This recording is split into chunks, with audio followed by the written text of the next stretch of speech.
bem-vindos a mais um Cubicast. Este que vos fala é João Brito, o seu host favorito. Olha só, estamos gravando de dia e tem sol em São Paulo, que não é comum. Vamos aproveitar. Se você está só ouvindo no Spotify num dia chuvoso, abre o YouTube, você vai poder ver esse rosto lindo, além dessa voz maravilhosa, tá? E um dia ensolarado em São Paulo. Em São Paulo, eu estou nos estúdios Get Up. Se você não conhece ou se você caiu aqui de paraquedas, a Get Up é quem faz esse podcast acontecer. E se você precisa de apoio na sua jornada Kubernetes, e a gente vai falar muito sobre Kubernetes e sobre jornada aqui nesse episódio também, você pode nos conhecer ou entrar em contato lá em getup.io, tá bom? Mas aqui não é um podcast patrocinado, não é jabá. Então vamos ao episódio diretamente, apresentando os nossos convidados de hoje. Que eu tenho o prazer de ter 2 convidados, o que não era comum, mas está se tornando, e convidados para a gente poder falar sobre o assunto mais hypado do momento. Não tem assunto com mais hype desse, mas primeiro, apresentações. Caio, por favor, conte para o mundo quem é você. Oi, gente, prazer estar aqui. Meu nome é Caio Dall'Acqua, eu sou Machine Learning Engineer ali na Peer e estamos aqui para falar basicamente desse hype aí todo, né? Essa loucura que o mundo viveu. Mesmo para quem vive em caverna, deve ter ouvido falar alguma coisa aí de Machine Learning, de IA, ChatGPT. E aí estamos aí para falar da relação disso, né? Com Kubernetes também. Por que não? Boa, muito bom. Tá bom, ChatGPT não pode indexar isso aqui, não é pra Sora vir usar aqui, ó, aprender com o Cubicast pra abandonar todos os podcasts, beleza? Tá avisado. Vamos pro nosso próximo convidado. Gabriel, conta pro mundo quem é você. Oba, prazer estar aqui. Sou o Gabriel Guarizo, o pessoal me chama mais de Guariza. E vamos falar um pouco do que a gente tem feito aqui na Pia nos últimos anos. Boa, tá bom.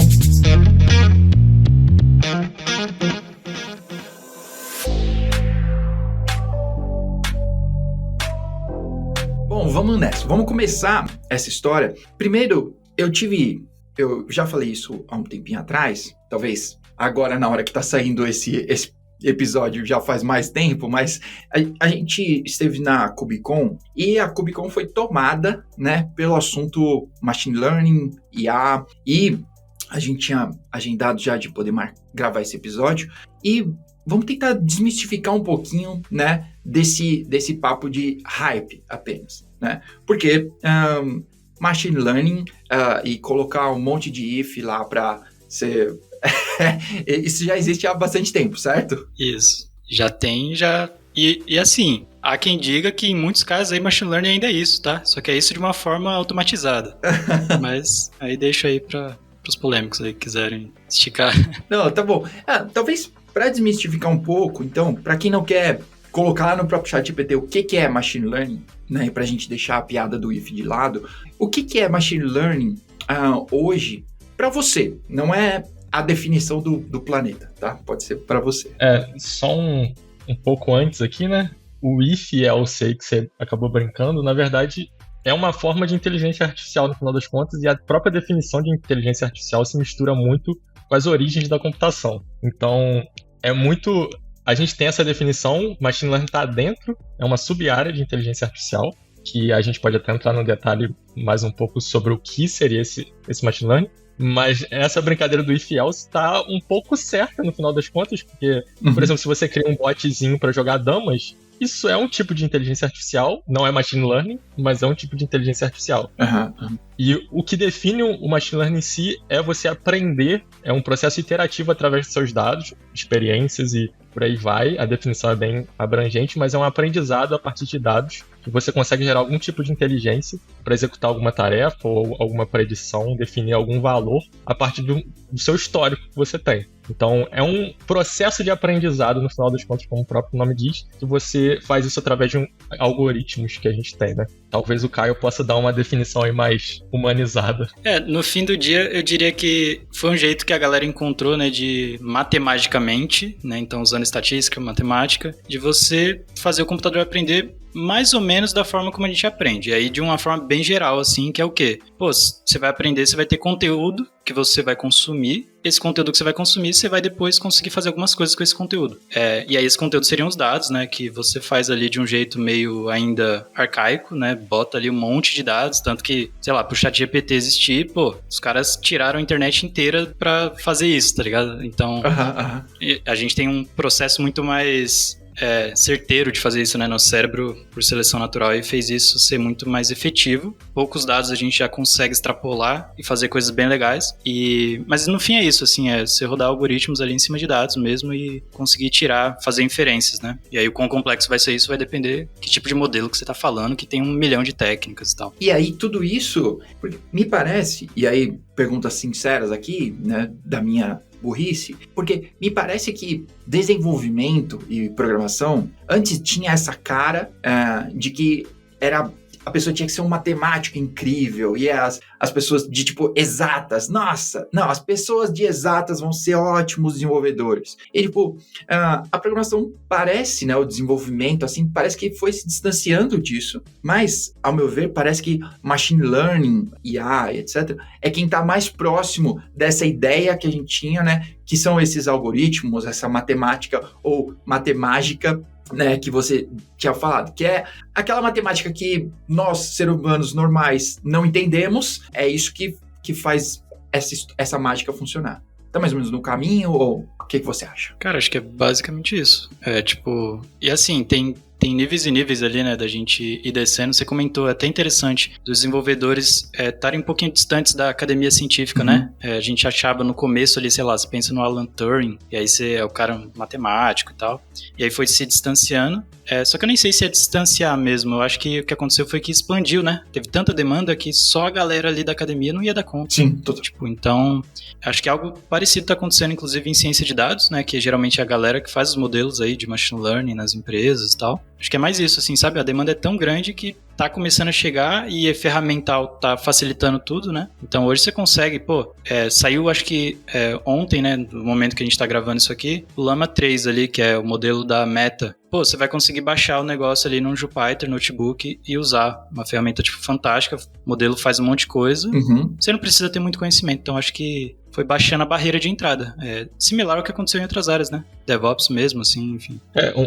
Algo comum também aqui, muito comum na computação e que acabou se reproduzindo em machine learning também, é a ideia de que os componentes, no final das contas, todos os sistemas complexos, eles acabam sendo montados por componentes simples, né? São muitos componentes simples empilhados um em cima do outro. Então você vai ver, por exemplo, uma rede neural, o que está rolando ali por trás é um montão de multiplicação e soma, basicamente. Você está fazendo muitas multiplicações e muitas somas. São operações simples, só que quando você coloca isso numa escala e num volume ali com uma quantidade de dados para você aprender os parâmetros dessa equação, que acaba ficando complexo. Eu acho que o mesmo aconteceu com a área de computação no final das contas. A gente tem muitas possibilidades na área de computação, né, na área de TI como um todo. E se você for ver, tem algumas similaridades, mas o complexo é a partir de uma base em comum. Então, a matemática aí que a gente chamou, por trás dos panos está implementado em alguma linguagem de programação, e um programador, querendo ou não, ele vai conseguir entender o que está implementado ali nesses algoritmos. Esses parâmetros que a gente acaba aprendendo, que muitas vezes não são tão facilmente entendíveis por nós humanos, né? Por isso que tem uma pitada ali de mágica em algum sentido, que a gente não consegue interpretar completamente o que foi aprendido e como foi aprendido, né? Total. No fim do dia ali, você tem um monte de multiplicação de matriz, tá ligado? Então, você pega ali da época do ensino médio, que você fazia matriz, aquele negócio chato, multiplica, e o que é surpreendente é que funciona. Eu acho que isso é o mais maluco, assim, a gente tentando entender aqui com o nosso cérebrozinho de humano, como é que você colocando escala nessa parada, o bagulho funciona, e de repente você tem um GPT-4 ali, falando coisas que às vezes não fazem sentido, mas muitas vezes fazem, né? Então, com limitações, mas nada diferente de ser humano também, tá? Não é como se a gente também só falasse coisa que faz sentido. Esse é um bom levantamento, Mas tudo bem, vamos deixar isso pros caras do Metaforando. Vamos deixar isso pra lá. Mas aqui, eu não sei, então, se é da área, eu nem sei se dentro de Machine Learning tem áreas menores lá dentro, assim, né, mais específicas, igual dentro de DevOps, né, a gente tem a galera que é mais de infraestrutura, e dentro de infraestrutura, eu tenho mais especialidade em networking ou storage, sei lá. Dentro de machine learning, é mais ou menos assim? Tem outras coisas dentro? Ou vocês estão ali, tipo, somos cientistas de machine learning e a gente faz mais ou menos a mesma coisa todo mundo? A própria definição aqui do nosso cargo, que é engenheiro de machine learning, dependendo da empresa, você vai ter contextos completamente distintos, que vão fazer coisas completamente diferentes. Na empresa que a gente está, que é na Pira, a gente tem um viés muito de criação de plataforma. Então, que depois a gente pode entrar mais em detalhe, mas é um viés muito mais focado em MLOps. É uma ideia muito roubada de DevOps, a gente só expandiu para o contexto de Machine Learning, mas dependendo da empresa, você também vai ver um engenheiro de Machine Learning trabalhando mais com que a gente, aqui, o papel que a gente tem do cientista de dados, que é o cara que no final do dia ele constrói os modelos e trabalha em cima desses dados para construir esses modelos de Machine Learning. Isso tem várias sub-áreas possíveis e agora com todos esses modelos de linguagem natural aí que estão no hype, né? ChatGPT da vida, a gente tem até novas profissões que a gente nem sabe se vão vingar ou não, tipo engenheiro de prompt. Não fazemos ideia se isso de fato vai ser uma profissão ou se é só um hype, mas existem múltiplas possibilidades, até com o mesmo nome, sabe? Então, com o mesmo nome existem múltiplas possibilidades. Total. E não só as divisões, mas acho que pensando assim do ponto de vista de estrutura de empresa, né? Como a gente roubou esse termo MLOps de DevOps, MLOps veio depois, portanto, então a gente ainda não tem isso não está tão estruturado igual o DevOps, né? Então, as empresas ainda estão entendendo o que é MLOps, como é que se lida com esses modelos. Então, tá meio bagunçado ainda por isso, saca? Não sedimentou ainda o conhecimento. Tá todo mundo meio ainda descobrindo ali qual a melhor forma de organizar os times. Se vai ficar mais perto de um time de dados, se vai ficar mais perto de um time de infraestrutura, de desenvolvimento, enfim. Então tá meio que nessa pira ainda de vamos entender que bagunça é essa e cada vez sai coisa nova, né? Então bagunça ainda mais. Então a gente tava começando a entender, de repente vem esses LLMs e opa, peraí que muda um pouco a brincadeira. Mas é isso, é bem roubado assim de DevOps. A diferença principal é que o cliente é um cientista de dados.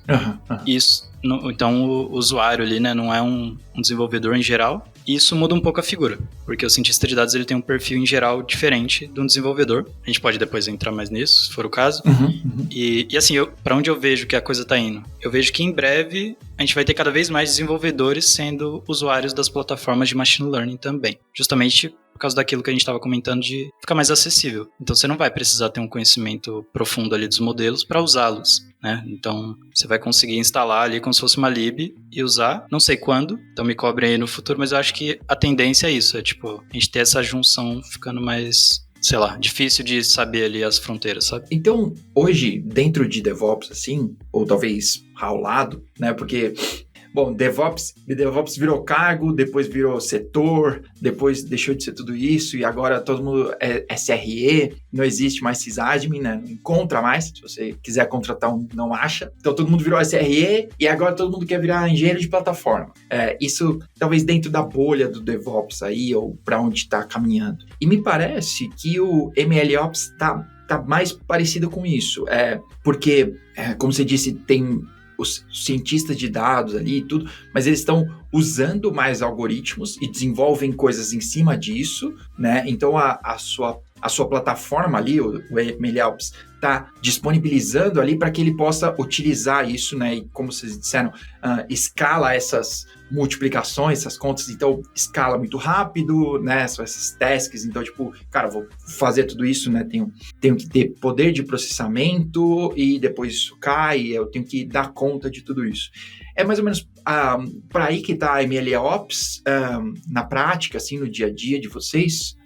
A natureza aqui do nosso trabalho, igual o Caio disse, né? O cliente é o cientista de dados, mas na verdade a gente tem duas naturezas de clientes diferentes, que é parte da nossa plataforma é pensada para o cientista de dados usar, então para ele criar e desenvolver esses modelos e até monitorar e observar o que está acontecendo com esses modelos, mas parte também do que a gente desenvolve é justamente para esse consumo e quais as melhores práticas para esse consumo desse modelo ser feito. No final das contas, é um diagrama de Venn ali que a gente está na interseção entre desenvolvedor, cientista de dados e o DevOps. Ali é uma mistura disso tudo e dependendo das condições de onde você está trabalhando, você vai puxar mais para um lado ou para o outro, até mesmo dependendo do teu projeto que você está. O que acaba acontecendo aqui, como o Caio disse, né, é uma natureza um pouco diferente desse cliente que a gente tem, que seria o cientista de dados, porque por mais que ele saiba, tenha noções de programação, ele não é um desenvolvedor. O resultado final dele, do trabalho dele, não necessariamente é código. É mais um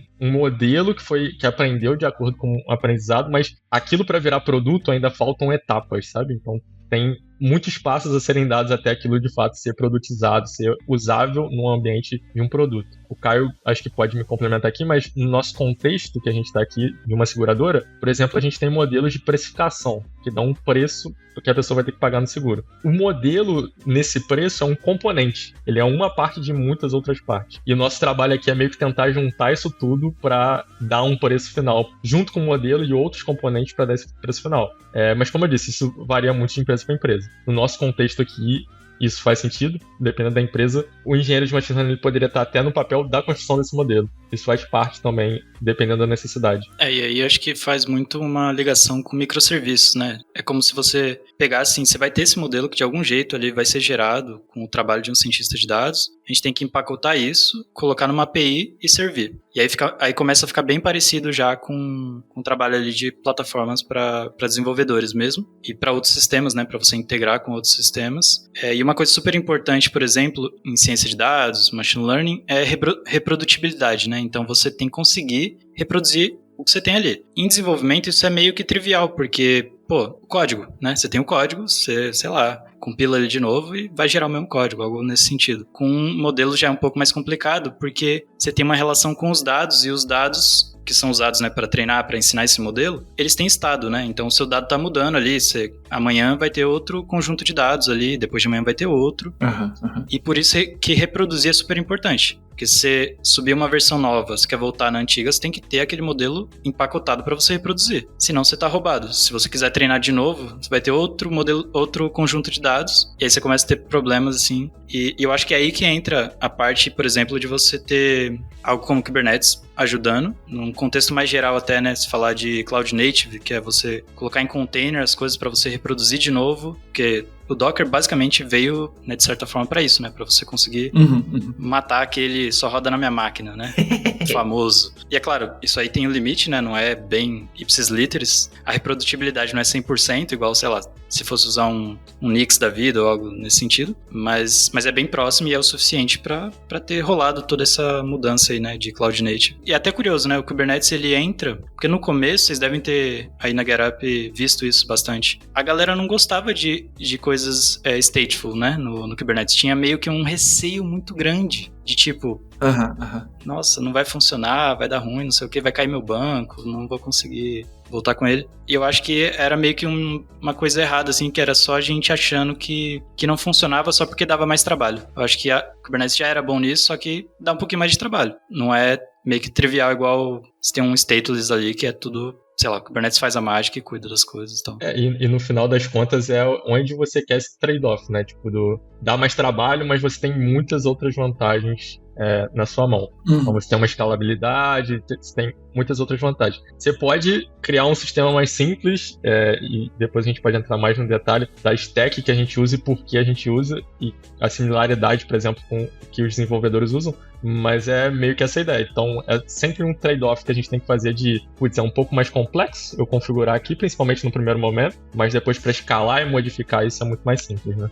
Parece um preconceito, eu ia dizer, parece uma burrice ou preconceito, então as duas coisas estão no mesma caixa aqui. Então, porque quando a gente, há tempos atrás, sei lá, Kubernetes vai fazer uma década, né? Então, há 10 anos atrás, sei lá, que a gente ia subir um Apache, é mega mais simples e mega dá menos trabalho do que você manter um MySQL, né? Você tem outros cuidados e você, tipo, se eu perder esse MySQL aqui, provavelmente eu perdi meu emprego. Se eu perder esse Apache, eu consigo subir outro, né? Sei lá, um backup sobe de novo. Agora, o backup do MySQL, dependendo, não vai salvar seu emprego. Dados, como você disse, né? Tipo, às vezes você não vai conseguir reconstruir, né, esses dados, né? Se você perder coisas. A aplicação rebuilda e ela reaparece como mágica. Mas o Gabriel citou uma coisa que era a minha próxima pergunta, você citou um pouquinho de Kubernetes e eu queria que vocês contassem pra gente um pouco da stack que vocês utilizam, porque depois eu quero saber sobre problemas que vocês enfrentam com isso, né? Mas vamos começar pela stack. Primeiro das Quais as peças que vocês estão usando? A nossa área aqui na empresa começou num momento de transição. Então a gente estava mudando ali de um Heroku para ir para um Kubernetes ali na AWS. E foi um momento que meio que de decisão, que ou a gente segue e se aproveita do que eles estão criando para o back-end, né? Porque aqui na empresa a gente tem essa separação, a gente tem os desenvolvedores de back-end e a gente tem a área de dados. Ou a gente se aproveita disso, dessa migração e de tudo que eles estão construindo, ou a gente cria algo completamente novo nosso. Como era uma área, um time composto por uma pessoa, no caso eu, a decisão foi de, ok, vamos aproveitar as coisas que já estão sendo construídas, porque não tem braço para construir do zero tudo. Então a nossa stack é muito similar entre back-end e dados. A gente usa Kubernetes, para monitoramento a gente usa Rollbar, New Relic e log a gente usa o OpenSearch. Tem algumas outras coisinhas ali e majoritariamente nossa linguagem de programação em dados oficial, como na maioria do mundo, é Python. A gente usa Python para praticamente tudo aqui. Embora eu sempre tento trazer um golzinho aí pra ver se a galera compra, né? Porque... Vocês abraçam e ainda não... Tá difícil, Caio? Ainda não, mas a gente consegue, pô. Já. Não tem como não, né? Go e Cloud Native tá ali. Tá. O pessoal da Peer, vamos fazer uma caravana pra próxima GopherCon. Aí todo mundo se envolve, aí já era. Aí não tem mais como. Aí já é. Aí você pegou um mascotezinho daquele ali de pelúcia, já era. Já tá comprado. Já. Não tem como. É isso. Tá bom.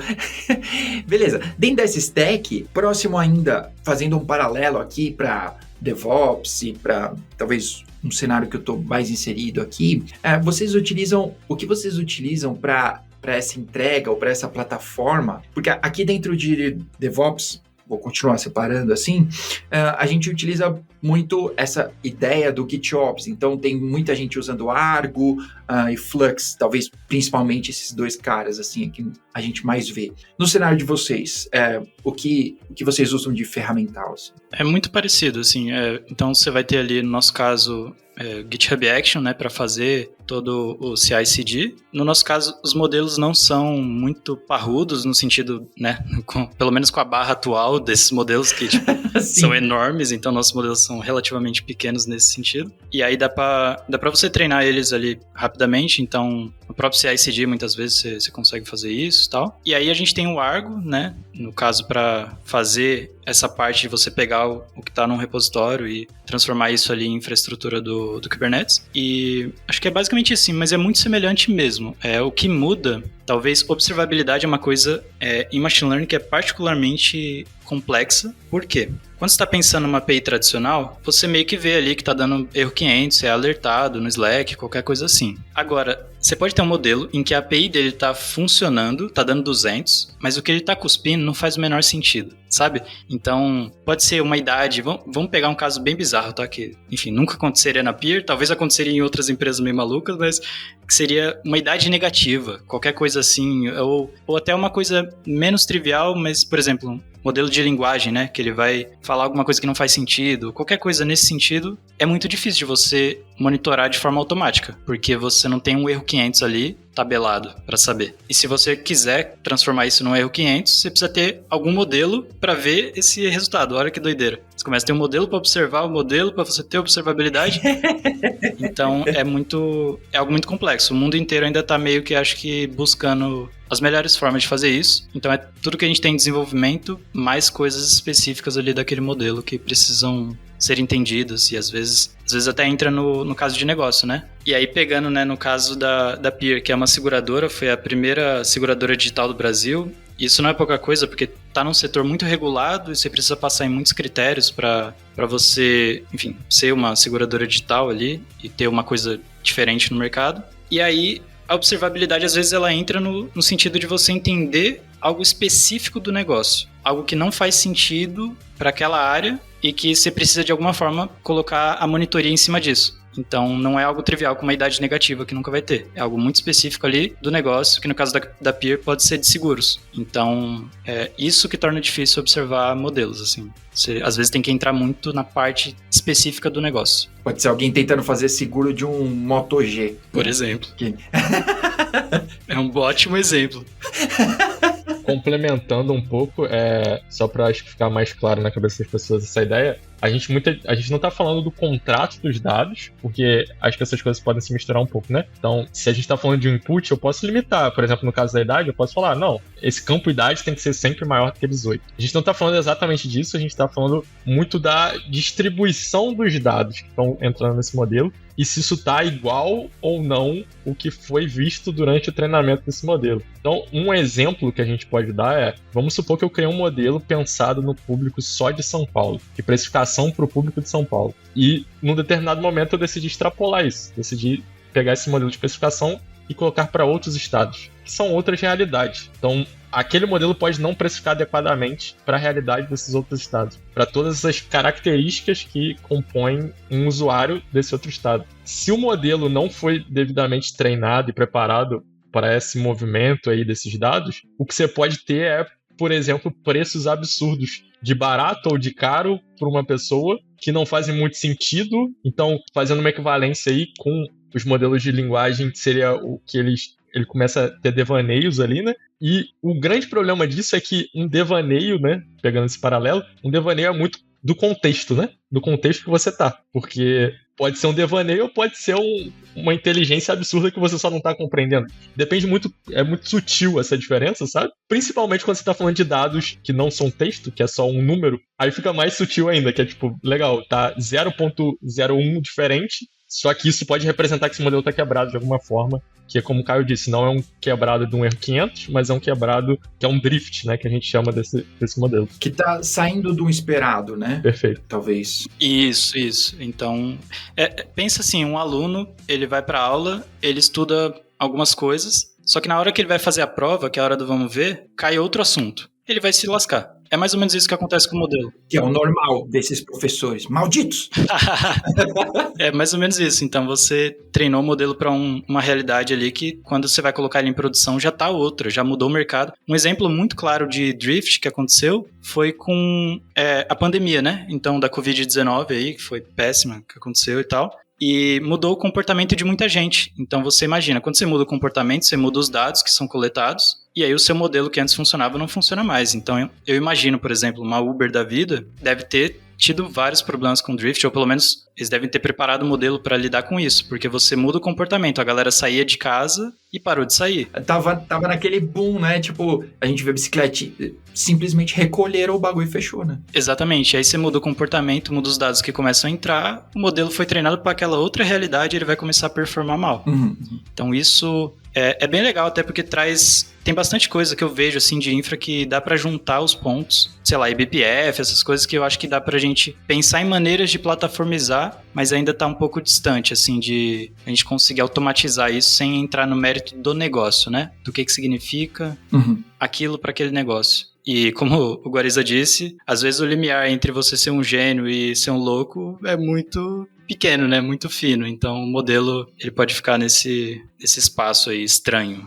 E a gente tem que descobrir rápido, senão não quebra, né? Esse exemplo da pandemia eu acho que é um ótimo exemplo, porque foi também, coincidentemente ou não, foi um hype também nessa área toda de engenharia de machine learning. Porque justamente todos os modelos começaram a quebrar em série, e as pessoas começaram a notar que talvez a gente devesse estar monitorando além desses erros comuns da área de desenvolvimento. Talvez a gente devesse também monitorar o que está acontecendo dentro desse modelo, que está entrando e está saindo desse modelo.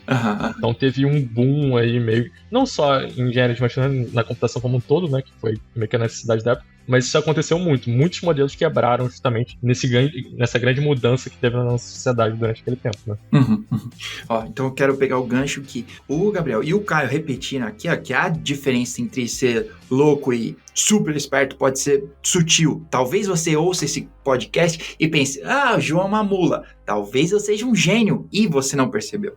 Tá bom? Continua ouvindo, você pode tirar conclusões. Tá bom, mas eu acho um paralelo aqui que eu tava pensando, que eu me lembro, muitos anos atrás, a primeira vez que eu vi o New Relic, porque meu background todo é de operações, né? Então monitoração sempre foi, meu serviço sempre foi de monitoração, assim. E aí, a primeira vez que eu vi o New Relic, e eles estavam monitorando um comportamento ali, né? Então, não só se você tinha um pico de acessos, mas se saía do padrão. Porque poderia não ser um pico, né? Poderia ser um vale, entre aspas, né? Tipo, você podia ficar sem acessos e, tipo, a monitoração tradicional não ia capturar isso, porque você estava esperando, tipo, se passar do meu threshold, né? Se as coisas superarem isso, né? Até aquele momento, hoje pode parecer idiota isso, mas até aquele momento, ninguém estava monitorando se você tinha 0 acessos, né? Você estava monitorando só o topo. Se fosse passar da minha capacidade, tá? Aí eu tinha que saber disso antes para poder tomar alguma ação.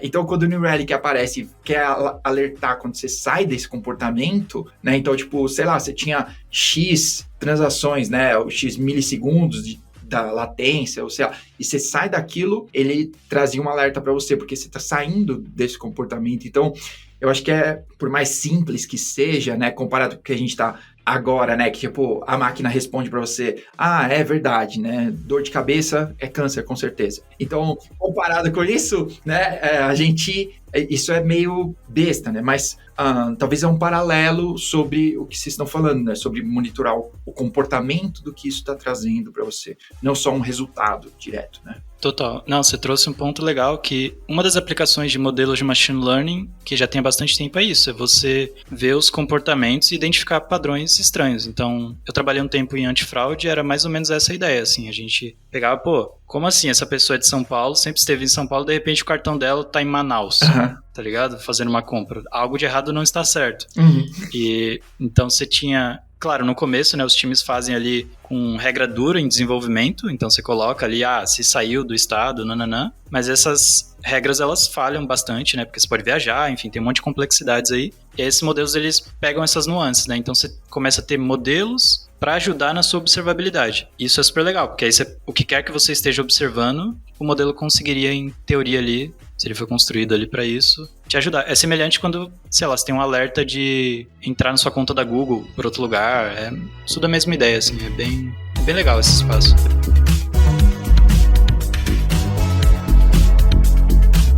A gente estava falando um pouco antes, né? Antes de gravar esse episódio, sobre obviamente, claro que a gente vai falar da OpenAI, e a gente não vai falar e enaltecer o Sam Altman. A gente não é seu fã, tá tudo bem, tá? Nem do Elon Musk aqui, tio Elon, para os mais íntimos. Mas a gente estava falando um pouco sobre a escala, né, de infraestrutura da OpenAI, e você até compartilhou comigo, eu vou deixar aqui nos links, né, do episódio, sobre a escala deles para 7.500 nodes, mas um artigo relacionado que lá em 2018 eles estavam escalando para 2.500 nodes. Hoje pode parecer pouco, ou seja, 2.500 nodes em 2018. Em 2018, gente, container as pessoas tinham que convencer a usar. Então, imagina usar Kubernetes e usar em produção e usar tanto com GPU e tantos, né? Porque, se eu não me engano, foi em 2018 ou 2019 que eu assisti uma palestra na KubeCon do cara escalando para 1.000 nodes e falando dos problemas que tem quando você tá ali naquela escala. Eles contam um pouco desses problemas e começa ali pelo bom e velho etcd, que o etcd é maravilhoso na vida da grande maioria das pessoas, né? Da grande maioria dos usos, né? Dos casos aí, dos workloads, o etcd tira de letra. Agora, quando a gente chega nesses casos de borda, assim, parece que ele não foi escrito para isso, ou pelo menos a arquitetura não foi feita para isso, né? Então eu queria saber um pouquinho dos problemas que vocês enfrentaram, e parece para mim que sempre machine learning são casos de borda. É sempre tipo, nós estamos usando tudo que tem de GPU aqui, estouramos uma área, né? Então, como é para vocês, assim, como foi essas lições? Só voltando, né?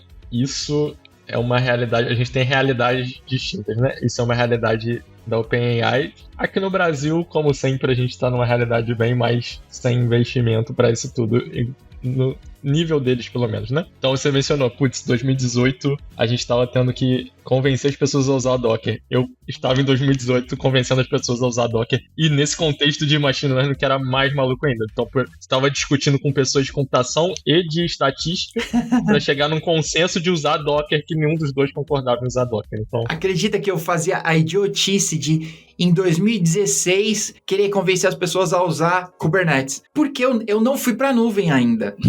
Eu sou idiota há muito mais tempo do que vocês acham, gente. Não, é o que a gente disse, né? Não é idiota. Você só tava antes no tempo, você tava à frente do seu tempo, né? Eu sou burro em 2024, mas lá na frente vão olhar e vão falar, porra. É isso. Essa questão da escala, ela é sim um problema, principalmente quando a gente está falando muito de volumetria de dados. Isso pode gerar muitas questões, e principalmente também, acho que o Caio mencionou isso, né? O uso de GPU, que principalmente no pós-pandemia é algo bem mais caro, não é algo tão... Você precisa justificar aquilo no seu produto, sabe? Uhum. Agora com a hype que a gente tá de IA, é um pouco mais fácil. Não vou mentir que é um pouco mais fácil você conseguir justificar o uso desse tipo de coisa. Mas já passei por situações de ter que justificar algumas horas de usar uma GPU que custa poucos dólares para a gente conseguir treinar alguns modelos, por exemplo, para imagem, que é algo um pouco mais pesado do que dados tabulares. E, de fato, essa escalabilidade do meu input está muito relacionado também a toda a área de engenharia de dados, que a gente está inserido aqui nesse contexto na PIA. A gente está dentro do time de engenharia de dados, que é uma preocupação justamente de, pô, legal, esses modelos são treinados a partir dos meus dados, certo? Isso já tem um custo, mas como eu consigo otimizar muitas vezes esses dados? Como eu consigo tratar de um jeito inteligente esses dados para que isso reduza meu custo e eu consiga jogar esse custo para outra área, sabe? Por exemplo, no treinamento do modelo, para treinar modelos mais complexos a cada vez com máquinas mais potentes, necessariamente. Então, acho que não sei se eu respondi totalmente essa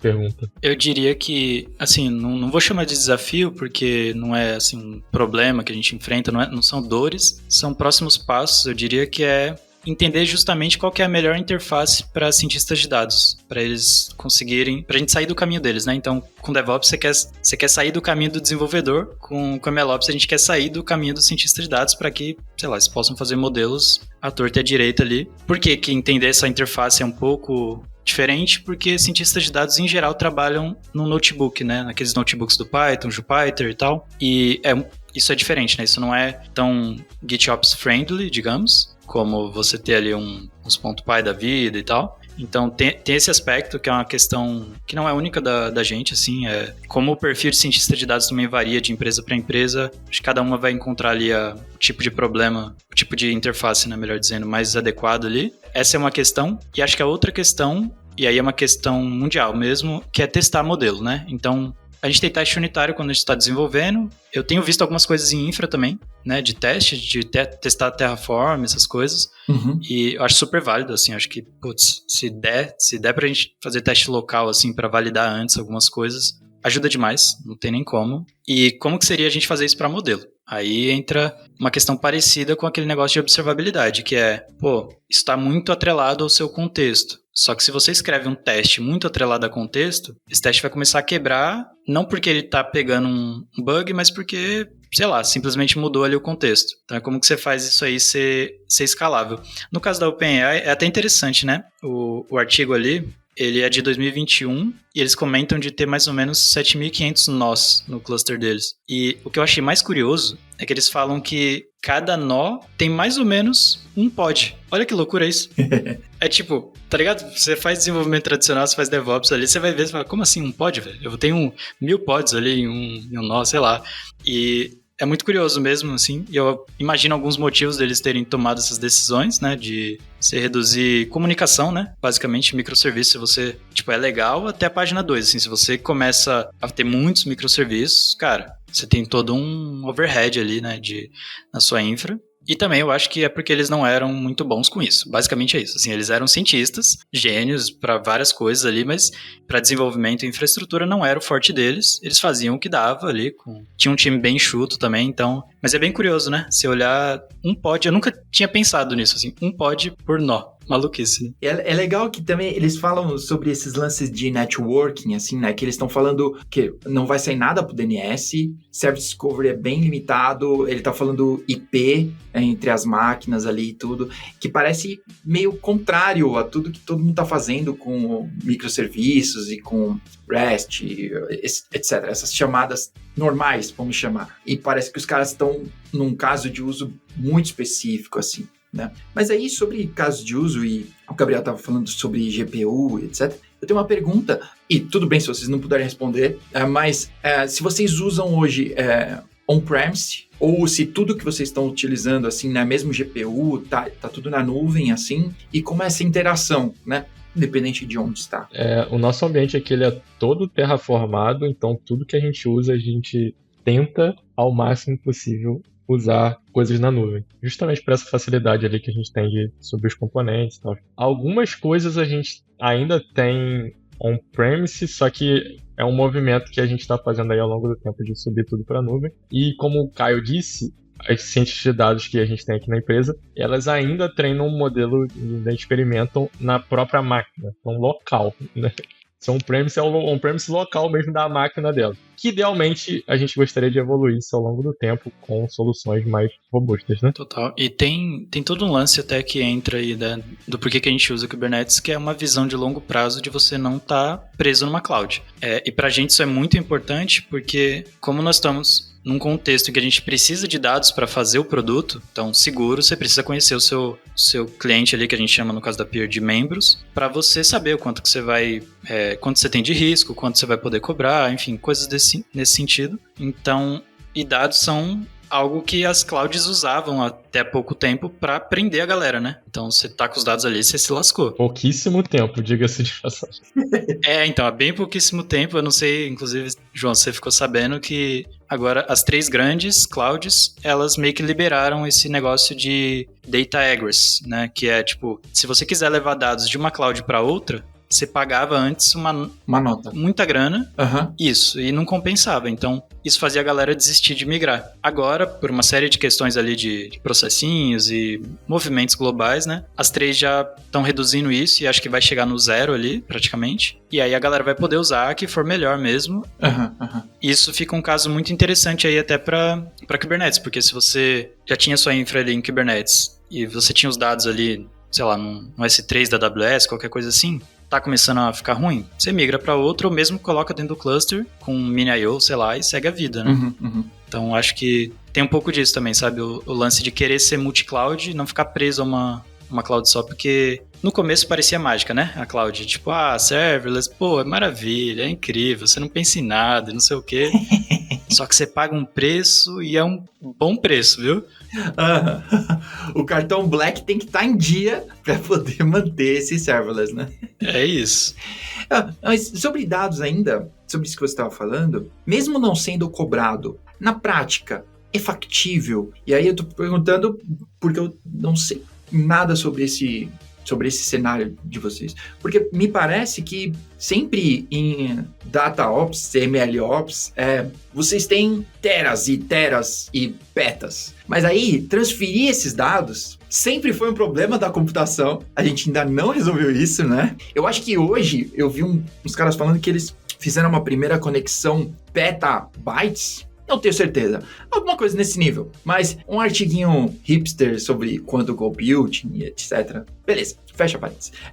Mas transferir dados, claro que sendo cobrado, torna a dificuldade ainda maior. Mas não, a dificuldade ainda são limitações técnicas, né? De quantidade ou velocidade que você consegue transferir esses dados. Porque subir um Kubernetes numa outra nuvem é relativamente fácil e relativamente rápido. Agora, transferir, levar todos esses dados para lá, né? Até quando a gente está falando, hoje eu estou falando de um cenário que eu conheço aqui, né? De disaster recovery, e a gente está falando de bancos de dados, e se chega a teras é muito, assim. Mas transferir isso leva muito tempo, e aí, tipo, o tempo de recuperação, assim, fica muito alto, né? Então, nesse cenário já é muito difícil. Aí eu estou imaginando, transportando isso e extrapolando aí para o cenário de vocês. Então, isso é factível? Como vocês acham isso? Especificamente em Disaster Recovery já é toda uma discussão, porque a gente... Sim, total. É uma área muito... A nossa área de dados, especificamente machine learning, é uma área relativamente nova. Então, como o Caio disse, a gente não consegue testar o modelo, ou pelo menos não de uma maneira satisfatória, igual, sei lá, um teste unitário. Então, tem muitas coisas que ainda não estão muito bem sedimentadas. Por exemplo, ambiente de staging. Como que você cria um ambiente de staging com dados? Essa é uma questão. tem algumas possibilidades, todas elas têm pontos negativos fortíssimos. E o que você disse de, putz, eu vou subir isso, se eu subir um novo cluster numa outra cloud, por exemplo, caso dê problema em uma, eu já rapidamente subo em outra, não é tanto essa a preocupação que a gente tem, pelo menos não no primeiro momento, é muito mais de decisão mesmo de médio a longo prazo. Então, eu não quero ficar travado numa cloud por N motivos, acho que o grande deles é preço, né? Mas entre outros motivos. Então, pensando numa visão de médio a longo prazo, é possível mover esses dados? Agora a gente já tem essa possibilidade. Antes a gente nem tinha muito essa possibilidade pela volumetria desses meus dados, né? Então, só de ter isso permite até, na verdade, a gente criar uma teia de possibilidades, né? Então, não só meus dados não tá só numa cloud, e sim tá distribuído entre clouds, que é uma outra possibilidade também, né? No caso de vocês, ainda sobre dados e quantidade, volume, assim, né? De novo, da leitura que eu fiz do artigo, eles pararam de usar quase, né, PVC, disco, né, para usar blob, né, que vocês estavam falando do S3, né, para usar Object Storage. No caso de vocês também fazem uso nesse formato? Tem alguma diferença? Tem algo específico, assim, que funciona para vocês? A gente tem um Data Lake, né, que basicamente tem toda uma discussão aí para falar sobre as definições de Data Lake e tal, mas pensa num agregado ali, você joga um monte de coisa que você vai conseguir usar para pipelines de dados, para serviços que usem dados, entre eles, mais especificamente Machine Learning. E aí isso tá no S3, no caso, pra gente. Não vejo aí a gente querendo sair disso, né? Até pelo que você falou, e até na hora que você falou ali, eu pensei assim, talvez a galera das clouds ali, a mão invisível do mercado, tenha entendido que, se a gente tirar, eles não vão sair tão facilmente, porque eu pensei, mesmo se eu tire o preço, ele não vai conseguir, porque é muito dado. Ele já colocou aqui, ele não vai conseguir sair, né? E o que acaba é que eles criam um ecossistema ao redor disso, né? Então, um exemplo a gente usa o S3 para o nosso Data Lake. Teoricamente, a gente conseguiria migrar esses dados, mas a gente usa o Athena, que está dentro da AWS. O Athena é uma forma de você fazer queries tipo SQL em cima desses meus dados no S3. Então, ok, a gente poderia mover esses dados, mas aí já é uma outra complexidade para como eu vou usar esses dados. Então, eles acabam criando todo um ecossistema que você pode até mover esses dados, mas você vai abrir mão de algumas coisas que você tem nessa cloud, né? E uma coisa que eu até curto bastante na Peer é o lance da gente usar relativamente pouco esses serviços puramente de cloud, a não ser os essenciais. Então, o S3 é um essencial porque ele faz uma coisa muito difícil de uma forma, deixa muito fácil, né, para quem usa. E a gente tenta ao máximo não ficar usando um monte desses serviços justamente para não ficar preso. Então, muita coisa a gente desenvolve em casa e isso é legal. Então, você consegue ter liberdade ali para tomar decisões e adaptar ao que você quer. Acho que a nossa plataforma ali de pipeline de modelos, plataforma de dados em geral, ela é bem adaptada para o nosso caso, o que é muito bom. E entra nesse lance também, né, de não ficar preso, porque eu trabalhei, por exemplo, na Stone, embora fosse muito fácil a gente lidar com serverless, lá a ideia era a gente usar serverless a rodo, porque compensava mais você não ter ali que gerenciar, você acabava num momento ali não conseguindo adaptar algumas coisas para o seu caso de uso, porque, enfim, você tinha limitações ali que a cloud escolheu, né? Então, quando você faz in-house, você tem aí uma liberdade maior. E eu acho que é nisso, assim, que o Kubernetes ele é incrível, assim, sabe? De você poder ter liberdade. Eu acho que se fosse para resumir em uma coisa, assim... Claro, a primeira seria estabilidade, né? Você quer ter ali as suas coisas de pé, porque senão não tem jogo. Mas depois acho que seria liberdade totalmente customizável, né? Pra N coisas. Você vê os caras da OpenAI fazendo essas maluquices deles aí, a gente fazendo outras coisas, vocês aí na GetUp fazendo plataformas também. Então, isso que eu acho que torna muito legal. E a comunidade, né, cara? Junta aí, é muita gente mesmo. Você citou o Mini.io, e talvez, não é a única, mas talvez a grande solução aí para você ter um Object Storage dentro do Kubernetes, mas ele não é das soluções mais fáceis. E frente ao S3, e o S3, eu não sei se é o primeiro, mas é dos primeiros. Certeza que esse E2 foi o primeiro, mas o S3 é dos primeiros produtos da AWS. Então ele já tem milhares de anos e de experiências aí, né? Tanto é que o SLA infinito é do S3, né? Ninguém nunca bateu o SLA do S3. Mas se vocês já usaram aí para Data Lake, para as experiências que vocês têm aí, né? O próprio Mini.io, ou não, tem algum projeto, sei lá. Cara, acho que por enquanto a gente não tem uma necessidade real, mas sempre fica no radar, né? No momento que eu conheci o Mini.io, eu já guardei lá, porque eu falei, opa, se algum dia doer o S3, é isso, a gente dá um jeito ali. Mas é que nem você falou, não é trivial, é altamente complicado você fazer algo realmente que segure ali sempre e não vá dar problemas. Mas só de ter a possibilidade é legal. Eu acho que é mais ou menos essa vibe. Se doer demais, você tem pra onde correr. O problema é quando você não tem pra onde correr, né? Então, sei lá. Eu conversei lá na Peer uma vez sobre o Vault, né? Da HashiCorp. Pô, eu não sei se tem outras opções open source semelhantes ao Vault. E se eles mudam ali, deixa de ser open source do nada, igual tem acontecido, né, em outros casos aí de outras empresas aí fazendo coisa. Inclusive a HashiCorp, né, com o Terraform ali. Isso. Como é que fica, né? Você começa a ficar sem opções. Então acho que ter opções é sempre o lance ali pra sempre ter um plano B. Basicamente isso, né? Nunca confiar demais. E se for pra confiar demais em alguma coisa, que seja no Kubernetes, que tá sempre ali no mais baixo nível, tá ligado? Acho que é mais ou menos essa vibe. Da hora. Ainda sobre isso, o Gabriel citou, a Tino, o serviço da AWS? É a Tina. A Tina. Tá bom. E para esse cara, vocês têm uma opção assim, ou pelo menos um vislumbre de uma opção open source, ou que rode dentro do Kubernetes, que não seja o lock-in da AWS? Tem. A Tina ele usa a linguagem Presto, que é com SQL, e tem outras soluções. Só que essas outras soluções aí que a gente já conversou aqui, né? A história do trade-off. Então, o Atina já tá pronto ali, usamos algo pronto. Mas teria como sair e usar outra coisa. Algo que o Caio mencionou, que é uma visão que a gente tem aqui, que é muito de... A gente tenta não reinventar a roda em determinadas coisas. Então, estamos escolhendo usar o Kubernetes, estamos usando o S3.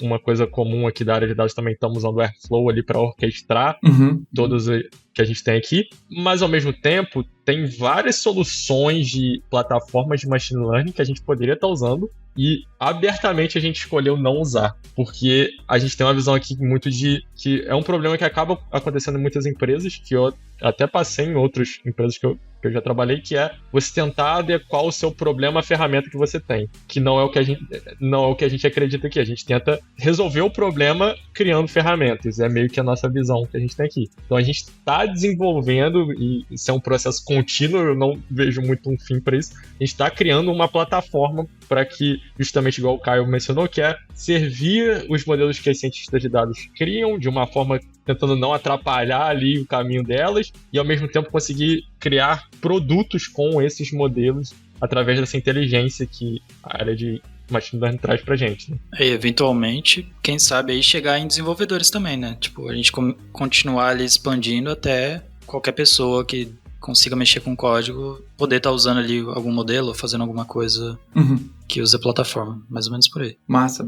Você citou o Airflow, eu não conheço, mas tem um monte de flow. E o único que eu já ouvi falar e já fiz um Helm install, assim, que é o Kubeflow. O Airflow, ele roda no Kubernetes ou não? Pode rodar se você quiser. Isso. No nosso caso, ele roda. Tá bom. Se você tiver coragem o suficiente.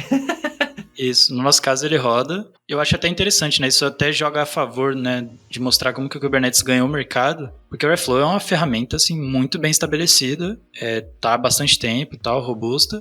Só que, até onde eu sei, pelo menos, não foi feito pensando no Kubernetes. Ele não foi pensando em Cloud Native depois que a galera começou a adaptar. E, né, tem que nem você comentou ali, o Kubeflow, né, que também é outro flow, mas ele é um pouco mais abrangente, eu acho.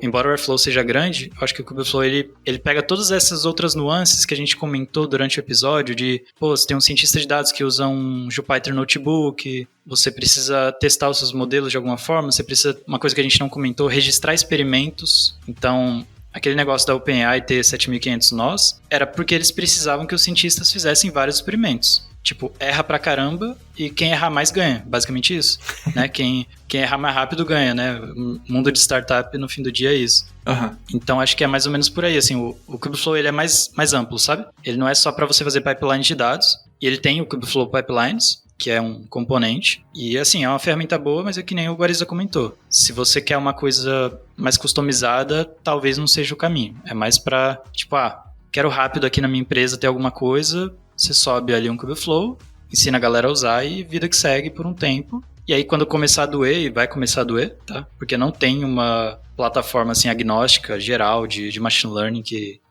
você não vai sentir possivelmente, né, uma dor em algum momento ali da sua maturação. Aí quando doer, você vai ter que pensar se você aceita a dor e segue a vida ou se dá um passo atrás, né, e reconstrói as coisas e tal. Mas é normal, né? É isso que a gente vive em tecnologia desde sempre. Tá bom. Uma tática comum também é criar camadas de abstração em cima de serviços, né? Então, isso é feito muitas vezes. Você pega alguma solução da cloud ali para machine learning, você cria serviços que tentam abstrair de alguma forma esse serviço de uma cloud, que tentam customizar ali, mas óbvio, com muitas limitações, né? Que dá para ser feito. Um exemplo na AWS, por exemplo, seria o SageMaker, e aí entra o queridinho do Caio, que é o Go. Muitas vezes a galera... É muito popular o Golang na área de MLOps justamente por causa disso. Você cria abstrações ali na frente do SageMaker ou de uma outra plataforma de machine learning que te permita alguma liberdade com o seu problema que você está tentando resolver e não fique tão travado na solução, de fato, dessas clouds, né? Da hora.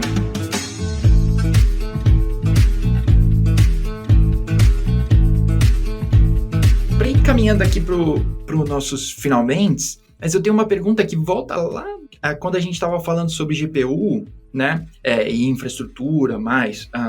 Eu queria saber, porque eu escutei uma palestra da Oracle sobre ARM para MLOps. E os resultados que eles têm obtido, bons resultados, né, com um custo mais baixo, porque fazer ARM é mais barato do que fazer CPU, imagina de fazer GPU, né? E talvez a NVIDIA fique chateada com isso, mas se vocês têm alguma experiência com isso, se isso está no radar de vocês, se ARM tem mesmo esse futuro, né? Porque essa é eu ouvindo, né, a palestra. Então, tudo que a pessoa diz ali, para mim, se tornou verdade, né? A gente tem planos de fazer pelo menos um discovery em relação a isso. O grande problema que, pelo menos na nossa área, a gente tem é a questão de implementação das bibliotecas que são mais utilizadas, que não, a gente já tem um problema, na verdade, até em CPUs mesmo, em relação a isso. Então, de vez em quando a gente esbarra num problema assim, algumas pessoas usam Mac, outras usam Linux, aí a determinada biblioteca funciona no Mac de uma forma e funciona no Linux de outra forma, e o problema não é nem quando quebra, quando quebra tá bom, que aparece uma mensagem de erro, pelo menos você descobriu que quebra. O problema é quando elas se comportam de formas diferentes em sistemas diferentes, o que é um caos. Então, por isso que a gente é aquele tipo de coisa que é muito promissora, só que a gente não sabe se esse é o momento da gente ir por esse caminho, sabe? Isso é um bom ponto mesmo, porque essas bibliotecas são geralmente bibliotecas científicas ali no Python, que foram desenvolvidas pela galera da academia. A galera que manja muito da estatística, da matemática, às vezes até da computação em específico ali da coisa, só que justamente não tem essa bagagem de desenvolvimento. Então você acaba tendo algumas bibliotecas que cresceram demais, todo mundo usa, não tem como não usar porque é muito útil, só que ela não foi justamente feita considerando, enfim, toda essa complexidade aí do mundo aí, enfim, novos hardwares e coisa e tal. Então, acho que a comunidade inteira acaba meio que ficando, de certa forma, presa nelas, por falta de opções. A gente comentou de Go, né? Go é incrível para várias coisas, mas nessa questão das bibliotecas de machine learning não tem como, não dá para se comparar com Python, não entra na mesma festa que Python, não dá, sabe? Não tem roupa. Infelizmente, é isso, é a real, assim, né? E sobre ARM, eu não manjo muito, assim, sobre, né, o que tem acontecido, os movimentos. O que eu vi, e é isso que eu vou falar, é doideira, tá? Enfim, abre todo um outro mundo aí, mas só pra comentar pra galera saber, que tem o negócio de você sair do digital e ir pro analógico de novo, o analógico computação. Então, desce baixíssimo nível ali, esquece um pouquinho o digital e vai pro analógico. Tem uma galera pensando em fazer isso para ter chips que vão ser usados, né, aceleradores, que vão ser usados por modelos. Por quê? Porque no analógico você consegue fazer as coisas de uma forma paralela, muito mais natural. Então você consegue realmente computar várias coisas ao mesmo tempo e você não precisa fazer essa tradução do analógico para o digital. Porque isso acontece, né? Em algum momento a vida real vira digital. Nesse momento você tem essa tradução ela consome energia e tempo. E aí o que a galera tá tentando fazer é tirar essa tradução, fazer direto no analógico, que é uma doideira. Né? Então você faz ali toda a computação no analógico e aí isso acelera a computação. Pode ter certeza que essa galera da OpenAI, da Google, eles estão olhando para isso porque tá chegando no limite ali do hardware, sabe? Eles estão precisando de muito mais computação do que tem. Então, enfim, só uma coisa que me lembrou aí quando você comentou do ARM, é mais ou menos nessa linha também, de buscar formas de ter mais computação com o que a gente tem hoje. Sim, da hora, muito bom. Tá bom. Olha, toda a minha pesquisa, o meu roteiro, que as pessoas que escutam aqui sabem que eu não faço a minha lição de casa, se tem algum tema que seja da hora ainda a gente poder abranger aqui, ou se vocês acham que a gente abrangeu bastante e tem bastante coisa pro pessoal ouvir, o que mais eu esqueci da gente tocar por aqui? Cara, é um mundo, depende muito de pra onde a gente quer ir, assim, mas acho que foi bem legal, deu pra gente falar de vários assuntos, assim. Seu público é majoritariamente a galera de DevOps, né, imagino. Eu, pelo menos, comecei a escutar, assim, quando eu tava mais nessa parte de DevOps do que propriamente de MLOps. E acho que o lance que eu queria comentar é só pra galera ficar de olho, porque vai começar a aparecer, assim, né, demandas parecidas de coisas relacionadas a modelos e tal. Então, a gente tá tendo essa mudança aí da forma de trabalhar e eu acho que saber disso antes ajuda a gente aí aprendendo um pouquinho aqui, ali, que já vai estar tudo junto e uma bagunça de novo, e aí a gente arruma depois de um tempo, é sempre assim. No final do dia, sobre democratizar esse podcast, então a gente está democratizando um pouco de conhecimento e democratizar também o uso dessas ferramentas que são muitas vezes complexas, mas para pessoas, assim, abstrair de alguma forma, né, o uso dessas ferramentas para pessoas que potencialmente podem criar coisas muito boas, mas que não têm esse conhecimento específico, né? Então, acho que o mais legal é isso, né? Da hora. Que no fim do dia é o que o Kubernetes fez, né? Tipo, você escreve alguns YAMLs lá e você tem um cluster. Que loucura é essa, sabe? Hoje a gente tá acostumado com isso, mas tipo, eu fico imaginando a galera antes, né? Pré-Kubernetes, como que era você ter um back-end, velho. Que loucura, enfim. Então, sempre assim, né? Plataformizar e democratizar. Massa. Muito bom.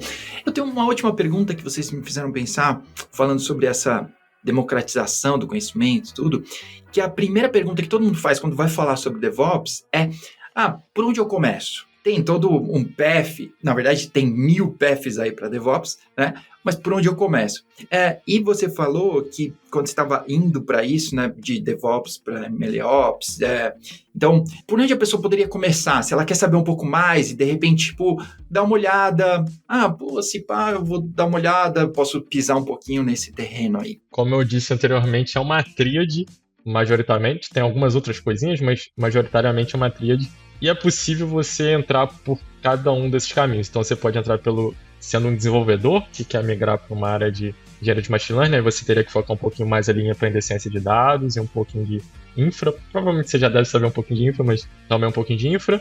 Se você está vindo de infra, você vai ter que focar um pouquinho mais ali em ciência de dados também, e talvez um pouco mais de desenvolvimento, até porque tem umas mudanças de pensamento e até de design patterns mesmo na hora de você desenvolver para machine learning. E cientista de dados, que normalmente é um cara com background mais matemático, mais estatística, ele vai ter que se dedicar à programação em infra, que por mais que acabou rolando muito esse movimento, eu acho que é o mais difícil, que é um salto mais difícil de ser dado. Então, cientista de dados virar um engenheiro de machine learning ali, que é algo mais abrangente. Eu, pessoalmente, tenho opinião que, como toda opinião, provavelmente está errada, mas tenho a opinião de que é muito difícil você começar sendo um engenheiro de machine learning. Então, é muito raro você ver um cargo júnior, por exemplo, um estágio em engenharia de machine learning. É muito mais fácil você entrar por esses outros caminhos e você vai se especializando aos poucos. Foi o que eu fiz, eu era desenvolvedor e fui para essa área. Achei que ia virar um cientista de dados, mas acabou que tinha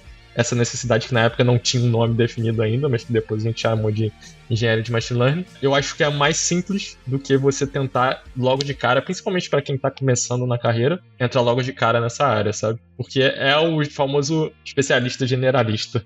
que a gente tá falando aqui, sabe? Tá bom. Total.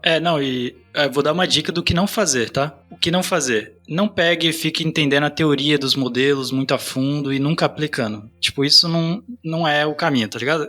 Você pegar ali e ficar... Vou estudar os teoremas ali de redes neurais, de onde converge as coisas. Isso aí não. Tipo, vai na vibe desenvolvedor mesmo, vai fazendo modelinho, aprendendo, testando, mas sempre na prática. Claro, sempre vai precisar de teoria, pra você saber o que você está fazendo. Isso em toda área, não tem como. Mas ir só com a teoria é o que não funciona. Então fica a minha dica aí do que não fazer. Vai construindo projetos, né, basicamente, como sempre a gente faz em tecnologia. Da hora. Da hora, muito bom. Pô, eu quero agradecer muito, o tempo de vocês. Olha, pra quem tá escutando aqui, isso é uma sexta-feira à tarde, tá bom? Apesar de ter um solzinho aqui, ó, os caras dedicaram um espaço da sexta-feira quase noite, 5:30 aqui da tarde, pra gente poder bater um papo, compartilhar um pouco da experiência, tá? E se vocês quiserem deixar uma última mensagem aí, uma dica ou, sei lá, recomendação, esse é o momento, fiquem à vontade aí, por favor. Pô, vou deixar uma recomendação de uma coisa nada a ver com o que a gente tá falando. Boa. Mas é pra saúde, assim, mental das pessoas. Tem um filósofo chamado...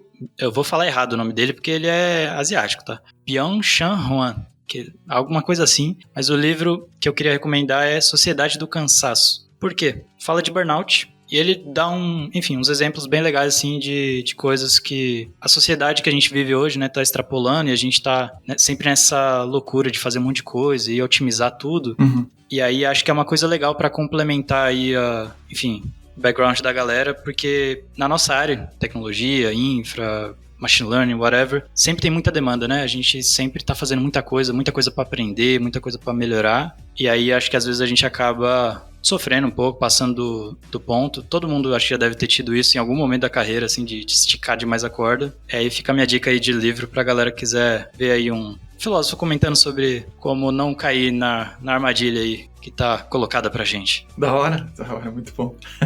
Aproveitando então que a gente tá nessa temática de não focar tanto, não ter um burnout, né, por causa do seu trabalho no final do dia, vou recomendar uma coisa nada a ver com nada, não tem nada a ver com tecnologia, vou recomendar uma série, Senhor e Senhora Smith, muito bom, vale a pena, vejam, tem na Prime Video. E complementando o que o Caio falou, principalmente para quem está interessado em entrar na área de machine learning, é uma área muito grande, então vai assustar pra caramba, mas como qualquer outra coisa em tecnologia, eu procuro pensar a tecnologia como um meio de resolução de problemas e não como um fim em si. Às vezes a gente se perde, como a gente gosta muito de fazer o que a gente faz, a gente se perde buscando a perfeição daquilo e esquece muitas vezes que aquilo não é o fim, né? Aquilo é só um meio que a gente está aperfeiçoando. Então, se você não está resolvendo um problema com aquela tecnologia, muito provavelmente você não vai conseguir encontrar um trabalho que pague suas contas com aquela tecnologia.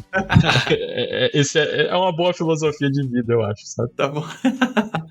Muito bom, muito bom. Pô, obrigado pelas dicas. Olha, eu vou aceitar as duas. Eu não sei ler. Eu vou tentar, tá bom? Eu me esforço. Eu costumo dizer, eu sou alfabetizado, mas saber ler é outra coisa, né? Tipo, a pessoa que consegue consumir livros, né? Eu sempre cito a Thalita Bernardes, que ela trabalhava aqui com a gente, e ela toda hora, terminei esse livro. E a biblioteca dela só vai enchendo, assim, tipo... Thalita, aí você joga sujo com a gente. Aí não dá, né? Aí fica difícil. Mas, Senhor e Senhora Smith estava no meu radar, mas eu ainda não assisti. Eu sou um ávido cinéfilo aí, então vou colocar em prática, tá? Obrigado mais uma vez, obrigado pelo tempo de vocês, obrigado para todo mundo que escutou a gente até agora, obrigado, Pierre, pelo tempo que vocês cederam aí, tá bom? E umas tasks assim, não deixa o Gira saber, tá? E a gente se fala no próximo. Até mais, pessoal. Tchau.